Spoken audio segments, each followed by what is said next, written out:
Bienaventurados los que creen, ese fue el título de la lección de esta semana, y descubrimos que aquí encontramos otros testimonios que nos enseñan a nosotros, tienen grandes lecciones para nosotros respecto a qué significa creer en Jesús, que recuerden es el tema central del Evangelio de Juan, que nosotros creamos en Jesús, que es el Hijo de Dios, y que creyendo en su nombre tenemos vida eterna. Hoy vamos a hacer un resumen de lo que hemos estudiado porque hay todavía grandes lecciones que podemos aprender y nuestro pastor Dani Perla está acá para que podamos reflexionar sobre esas lecciones. Vamos a orar pidiendo la dirección de nuestro Dios. Bondadoso Padre, estamos muy agradecidos por lo que hemos aprendido en tu palabra durante estos días. Hoy pedimos sabiduría para poder todavía extraer esas aplicaciones para nuestra vida, a fin de que podamos ser de los que creen, pero porque creemos en tu palabra, creemos en la evidencia que tú nos muestras a través de tu Santo Espíritu y tu Santa Palabra. Oramos pues en el nombre de Jesús. Amén. Amén. Para ese día, pastor, vamos a notar, o hemos notado seguramente en la semana, que esta bienaventuranza para los que creen, el autor de la lección nos la ha presentado con otros testimonios. Hemos venido hablando de varios testimonios y ahora nos presenta otros testimonios, incluso algunos menos sospechados, como el caso de Pilato. Pero al hacer un recorrido de lo que hemos estudiado esta semana, pastor, ¿qué lecciones nos dejan estos personajes, como María, como Pilato, como Tomás mismo, que nosotros debemos aplicar para nuestra vida? Muy bien, recordemos que el libro de San Juan prácticamente no contiene parábolas, entonces hay que notar algo. Estas historias de estos personajes son parábolas actuadas. Es algo que hemos estado manejando durante este trimestre, ese concepto, que los acontecimientos que están sucediendo tienen un mensaje más allá del acontecimiento mismo.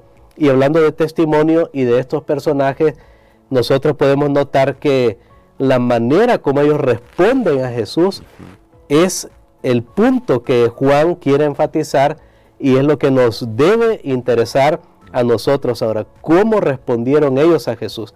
Recordemos, tal vez iniciando esta semana, Jesús tuvo que recurrir al testimonio de Abraham, sí, porque los judíos lo estaban acusando a él, que él se hacía pasar que era más grande que Abraham. Y aunque Jesús no refuta ese reclamo, porque en realidad él es más grande que Abraham, pero Jesús lo utiliza ese ejemplo para decirnos que Abraham realmente también lo vio a él y se gozó de él, lo aceptó a él. Entonces por eso la lección comenzaba citando la historia de Abraham, pero luego va siguiendo al punto ya contemporáneo de la vida de Jesús y está el testimonio de María. ¿Sabe, hermano Gerson, que yo veo una similitud entre el testimonio de María y Tomás en el sentido cuando a ellos les tocó que dar el testimonio y hacer su confesión de fe? Tanto María como Tomás hicieron algo que fue extraordinario, fue sublime. Por ejemplo, María ungió a Jesús antes de su crucifixión y Tomás hizo la declaración más asombrosa tal vez que encontramos en el Nuevo Testamento de la deidad de Jesús, cuando Tomás dice mi Señor y mi Dios. Ahora, pero en ambos casos, tanto María como Tomás tuvieron momentos bajos, momentos de desánimo. ¿Cuándo fue el momento bajo de María? Bueno, cuando Lázaro murió. Sí. Si nosotros recordamos la historia en San Juan 11, María no salió a recibir a Jesús, sino que quien salió fue Marta. Ahora, hago un paréntesis, mucho más atrás de esa historia, recordamos cuando Jesús un día llegó a su casa y dice la Biblia que María se sentó a los pies de Jesús y Marta estaba afanada. Pero ahora, después que Lázaro murió, los papeles se invierten. Quien está un poco resentida, dolida tal vez, es María. Marta sale a recibir a Jesús, aunque después Jesús tiene el encuentro con María. Pero justamente después de San Juan 11, en el capítulo siguiente, en el capítulo 12, vemos el ungimiento de María a Jesús. Entonces, ¿qué nos está diciendo eso? Que María se repuso de ese momento de dolor, de un sentimiento tal vez de, bueno, ¿por qué Jesús no estuvo aquí? De hecho, Marta también dice lo mismo, pero ella se repone rápidamente y cuando ella escuchó, porque recordemos que después que Jesús resucitó a Lázaro, el complot de los judíos para matar a Jesús se hizo mucho más fuerte, más grande. Y entonces María fue la única, ni siquiera los discípulos, que pudo creer cuando dijo que él iba a morir. Y entonces ella dice, bueno, ¿qué hago para él antes de morir? Y ella hace algo que es extraordinario. De hecho, allí se contrasta, porque hemos visto testimonios positivos, el de María, el de Tomás, que al final llegan a ser positivos. Pilato, pues que es prácticamente accidental el testimonio de él. Pero en estas historias tenemos que recordar que también hay personas que reaccionaron negativamente ante Jesús. Sí. Nosotros queremos ser de los que reaccionan positivamente. Claro. Pero hubo quienes reaccionaron negativamente, y justo esta historia de María está dentro del contexto de Caifás, que hace el complot para entregar a Jesús, y de Judas. Y en medio de esas dos historias está la historia de María. ¿Cómo nosotros vamos a reaccionar? Recordemos cómo reaccionó Judas. Judas reaccionó muy egoístamente, muy negativamente, y él pensó que ese dinero que se había invertido en Jesús para ese perfume tan caro era innecesario, debería darse a los pobres, cuando en realidad el pobre era él. Pero aquí vienen las ironías, tal vez tocando un tema que tocamos semanas atrás, que irónicamente, así como María, Judas dice, bueno, como María da este perfume caro a Jesús, sabe que el que da el regalo más grande para el mundo es Judas. Irónicamente, así como Pilato, que irónicamente dice, he aquí el hombre, son las palabras de Juan el Bautista cuando dice, he aquí el Cordero de Dios. Y Judas es el que al final, a pesar de su complot, de su traición, da el regalo más grande para los pobres, que es entregar la vida de Jesús, porque en el Evangelio de Juan se hace claro que Jesús, para darnos vida, Él tiene que dar su vida. Y en el caso de Tomás, venimos también que Tomás tuvo un momento de duda, porque él no estaba presente cuando Jesús entró, y los compañeros le dicen, mira, aquí estuvo Jesús, en serio. Pero después Tomás se repone, ve a Jesús, no hace una inspección física, y reconoce que Jesús es en realidad Dios. Así que nuevamente, las historias que están aquí son parábolas. ¿Cómo vamos a actuar nosotros? De hecho, recordemos, a mí me gustan estas historias, tanto de María como de Tomás, porque me hacen ver que aunque hay momentos que podemos tener debilidad, podemos tener dudas incluso, el Señor no nos abandona. Amén. Y nos va a dar las suficientes evidencias para establecer nuestra fe. Amén. Y justamente en esa dirección me gustaría preguntar, hemos dicho durante estos días atrás que no es un problema en sí la duda, pero me gustaría que nosotros pudiéramos reflexionar hoy sobre hasta qué punto una duda puede ser razonable, ¿sí? Hablando en esos términos, dudas razonables, y cuándo comienza a convertirse en incredulidad, y cómo nos protegemos de no llegar al punto de la incredulidad. Bueno, es que Dios nos da las evidencias, pero no elimina la posibilidad total de dudar. Pongamos un ejemplo, cuando Dios creó a Adán y Eva, ellos fueron formados, Dios los creó ya maduros, ellos no tuvieron que pasar por el proceso de bebé, de aprender, no, ellos ya fueron creados como personas maduras, pues iban a ser los primeros progenitores, pero Dios los crea, Dios se les aparece y les dice, miren, yo los hice. ¿Vieron ellos? Ellos no vieron el proceso. Pero Dios les dice, ahí viene ya ese punto de creer o no creer. Ellos decidieron creer. Más tarde la serpiente viene y los hace dudar de la palabra de Dios y le dice a Eva, bueno, ¿qué tal ustedes llegan a ser como Dios? Y mete ahí una duda. O sea, Dios no siempre elimina las dudas o las cuestiones que puedan haber. De hecho, nos ha hecho con esa capacidad porque tenemos el libre albedrío. El libre albedrío exige que una persona tenga esa facultad para preguntarse, para cuestionarse y tomar una decisión, porque si no fuéramos meros autómatas, nada más, bueno, sí, yo adoro aquí, yo hago esto porque ya estoy programado para esto. No, y Dios no quiere eso, pero Dios nos va a presentar las evidencias.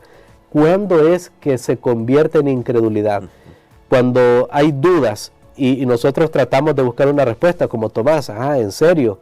Y bueno, como María, que ya vimos que estaba un poco triste cuando su hermano murió y por qué Jesús no vino, y tenía preguntas en su mente, pero después Jesús le dio la evidencia y ella decidió entregar su corazón a Él. Tomás decidió adorar a Jesús. Entonces Dios nos va a presentar las evidencias, pero lo que nosotros tenemos que hacer cuando no podemos resolver una duda, pero tenemos la palabra de Dios, y aquí tenemos un concepto, por ejemplo, que Dios existe. Digamos que alguien tiene dudas que Dios existe y dice, no, pero y esto, y he escuchado de esta gran explosión, y he escuchado de esto otro, o he escuchado de esta ley, o no sé qué. Bueno, está bien, puede investigar, puede razonar, pero si ya esa duda lo lleva a contradecir algo que tenemos escrito, por eso la palabra de Dios es como la regla. Entonces yo tengo dos decisiones: uno, o seguir con mi duda y seguir contrario a lo que dice la palabra de Dios, o dejar esa duda por ahí a un lado y decir, bueno, tengo esta duda, pero me someto a lo que dice la palabra de Dios y voy a creer y voy a permitir que el Espíritu Santo venga y haga una obra en mí que me haga ahora cambiar de concepto, porque eso fue lo que pasó con María y con Tomás. Sí. El Espíritu Santo hizo una obra a tal punto que las dudas de ellos quedaron a un lado y ellos decidieron obedecer. Pero puede ser que hayan algunas dudas o algunas cuestiones que no vamos a tener una respuesta, pero gracias a Dios nosotros tenemos la palabra de Dios. Amén. Y entonces nosotros decidimos creer lo que dice ahí la palabra de Dios. Hoy vivimos en un tiempo donde hay personas que tratan de sembrar duda, pero ahí es donde tenemos la palabra de Dios. Voy a poner un ejemplo, hermano Gerson, bien actual. Por ejemplo, nosotros sabemos que hay profecías bíblicas con respecto a los reinos de este mundo, incluso a las cuestiones religiosas, como hay poderes aún religiosos, no solo políticos, sino religiosos, en contra de Dios. Pero, por ejemplo, un autor hace poco, él ha sacado un libro, yo no lo he leído, así que no puedo hablar con propiedad, pero pareciera que la tendencia es como decir, bueno, los adventistas hemos creído que, por ejemplo, hay una bestia en el Apocalipsis que va a perseguir al pueblo de Dios, y dice, no, pero miren la conducta actual de ese sistema religioso, es amigable, podemos estar en un ambiente amigable. Esa es una duda, porque vemos como que ha habido un cambio después del Concilio Vaticano II, ha habido un cambio. ¿Será que se va a cumplir esa profecía que está en Apocalipsis 13? Es una duda, porque veo que hay un cambio. Ahora, ¿qué tengo que hacer yo? Si yo digo, y pareciera que, bueno, esta lección llega siempre en buen momento, la palabra de Dios es para siempre. Amén. Pero pareciera que alguien puede ponerse a pensar, no, los adventistas hemos sido muy extremistas al creer en esos escenarios, y son paranoicos y que nos van a perseguir y que es una ley dominical. Pero eso es mi razonamiento humano. Pero la palabra de Dios se mantiene y dice que hasta el final, cuando yo voy a Daniel y el libro de Apocalipsis me dice, bueno, y Daniel 7, por ejemplo, está bien claro que este poder que surgió político-religioso va a llegar hasta el fin del tiempo. Entonces quiere decir que no hay un cambio, aunque yo aparentemente ahora vea un cambio, no hay un cambio, no hay un cambio. Puede ser una estrategia, pero bueno, no es ese el punto. Pero solo presento qué tenemos que hacer con la duda. Sí, hay evidencias para dudar y hay evidencias para creer, pero ¿qué tengo que hacer yo? A veces estas evidencias no son reconciliables, entonces yo tengo que ir a la palabra de Dios y aceptar finalmente lo que la palabra de Dios dice. Ahora, si yo digo, no, me quedo con esto porque esta evidencia a mí me parece muy plausible, muy fuerte, y ya no sigo la palabra, ahí la palabra de Dios, digo, ahí es donde está el problema. Hemos permitido que la incredulidad entre en nuestros corazones. Al contrario, si decidimos creer, yo estoy seguro, Dios siempre va a poner una senda, allanarnos el camino y mostrarnos que no nos equivocamos cuando decidimos creer. Cuando confiamos en la palabra de Dios. Me gusta mucho ese ejemplo, pastor, porque sí, a veces lo que nosotros vemos a nuestro alrededor puede hacernos pensar que tal vez no sea el escenario que se nos ha pintado en la Biblia, pero podemos confiar en la Biblia y de hecho en esa confianza en la Biblia tenemos la seguridad de que Dios nos va a proteger.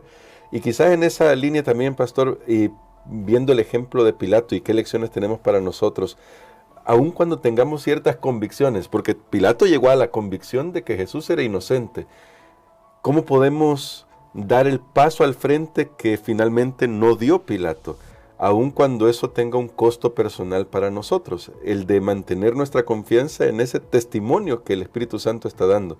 Porque es un hecho de que estaba trabajando Dios en Pilato, pero él decidió otra cosa. Bueno, creo que ahí es donde nosotros tenemos que llegar al punto de morir al yo. Jesús lo dijo, si alguno me quiere seguir, tome su cruz cada día. Y porque eso significa, y tomar la cruz significa, tiene que ver con mis aspiraciones, tiene que ver con mi egoísmo, tiene que ver con mi yo. Yo tengo que tomar una decisión de seguir a Jesús. Creo que ese fue el problema de Pilato. Él vio que Jesús era un buen hombre, él vio que era inocente, es más, lo quiso salvar de los judíos, pero se encontró con un obstáculo, su puesto, su supervivencia, y allí él tenía que tomar una decisión. Lastimosamente Pilato, aunque testificó de Jesús y dijo, es inocente, que de hecho, imagínense un juicio que el juez esté diciendo, es inocente, y al final diga que lo condena, es totalmente contradictorio. Pero Pilato estuvo diciendo, es inocente, presentó a Jesús ante el pueblo. Él no se daba cuenta de sus palabras, en realidad eran un eco de que Jesús en realidad es la persona para el mundo, para la humanidad, para el ser humano, cuando dice, he aquí el hombre. Pero cuando tuvo que decidir entre sus ambiciones y sus aspiraciones, y Jesús se quedó con sus ambiciones y sus aspiraciones. O sea, traicionó aún su propia conciencia y su corazón, porque incluso yo vi, alguien puso en los comentarios, y es cierto, está ahí en los evangelios, que hasta su esposa tuvo un sueño y le advirtió acerca de ese personaje que era Jesús, y le dijo, mira, ten cuidado con lo que haces con este hombre. Pero ahí la ambición mundanal, el honor mundanal, su supervivencia, le hicieron elegir a él en vez de elegir a Jesús. Y yo creo, hermano Gerson, que aquí está bien claro que cada uno de nosotros tendrá que tomar una decisión a favor de Jesús o en contra, pero tomar una decisión a favor de Jesús no siempre será fácil. No viene fácil. Dar un testimonio por Jesús no viene fácil. Puede costarnos la reputación, los amigos, el trabajo actual, puede costarnos muchas cosas, pero al final vale la pena, como hemos visto con los testimonios positivos. Sin embargo, siempre que Jesús está allí como el centro, nosotros tendremos que ver cómo nos relacionamos con Él. Y creo que lo que la lección de esta semana quiere darnos a entender, la pregunta es, ¿qué testimonio estoy dando yo acerca de Jesús? Amén. Y ese testimonio pues ya queda en nuestras manos. ¿Cómo vamos a responder a Jesús? Por eso el Señor nos da esa bienaventuranza que espero que la tengamos en mente. Bienaventurados los que no vieron y creyeron. ¿Estamos nosotros en ese grupo? Vamos a pedirle a nuestro pastor que ore por nosotros para que podamos tomar la decisión por Jesús, pase lo que pase. Amén. Padre, gracias te damos, Señor, por estas historias que son extraordinarias, que nos ayudan a ver la importancia de poder llevar todo a Jesús alegrías, tristezas, temores, perplejidad, angustia, dudas, todo lo podemos traer a Él. Gracias, Señor, porque tú siempre estás dispuesto a trabajar con nosotros y no nos vas a dejar en un valle de sombra, de duda, sino que nos vas a dar aún más evidencia, pero también vas a permitir que nosotros tomemos la decisión final, quién es Jesús para nosotros. Danos fuerza, Señor, y ayúdanos a recibir esa fortaleza para que nosotros también podamos reconocer que Jesús es Dios, es nuestro Señor. Lo pedimos en el nombre de Jesús. Amén.